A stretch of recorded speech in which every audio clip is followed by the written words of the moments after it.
everyone, I'm Sharmila, and today we're going to be learning about the states of matter and playing with one of my favourite sciencey substances called Oobleck. So, the states of matter are just an easy way of describing the most common characteristics of things that are all around us all the time. So we've got solids, which are the things that you can hold on to, liquids, which are the things that you can float around in, and gases, which are the things that kind of float all around us, are really hard to see and really hard to hold on to because they kind of just escape.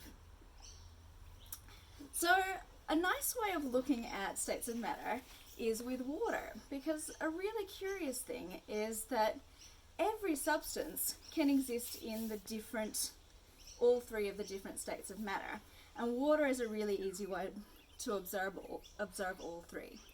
So we're most familiar in water in its liquid state.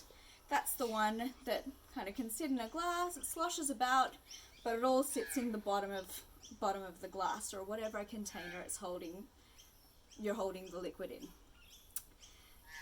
But we all know that if we stick our water in the freezer, what happens? It turns into a solid. So it turns into ice, which is a very different kind of water. It's one that I can actually hold on to. Makes a clinky sound in the glass rather than just sloshing about. And it just kind of holds onto each other, staying together. So the difference between water and ice, other than just the temperature, is how closely the particles that make up the water are holding onto each other.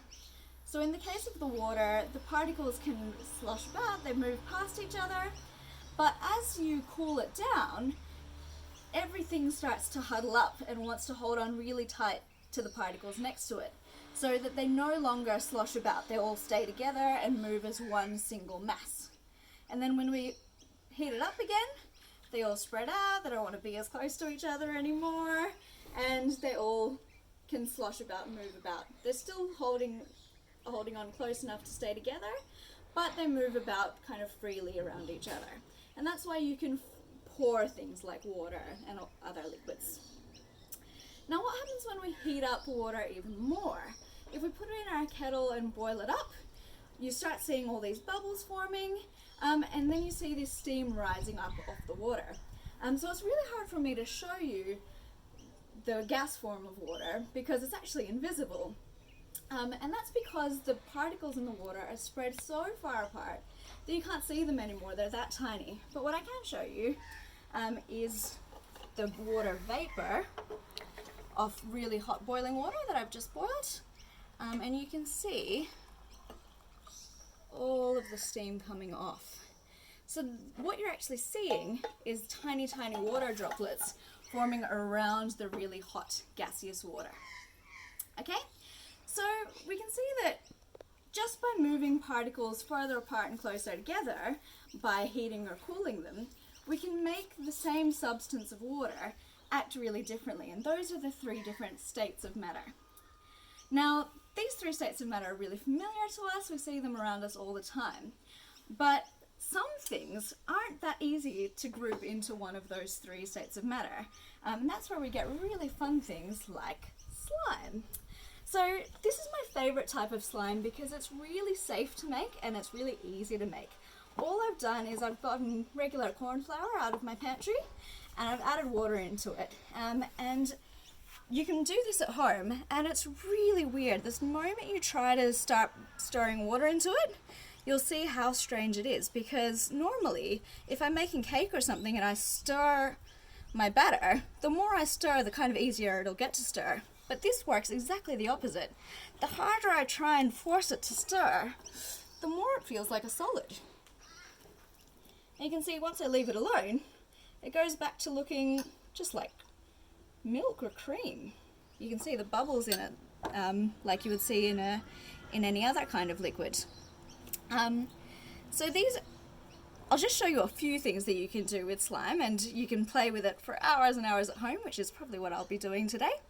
But you can see that the moment you hit it, it starts acting really solid. And if you pick it up and try and do it really fast, you can even make a ball out of it. You can play catch with the ball. You can try to have a snowball fight with the ball, but I wouldn't recommend it.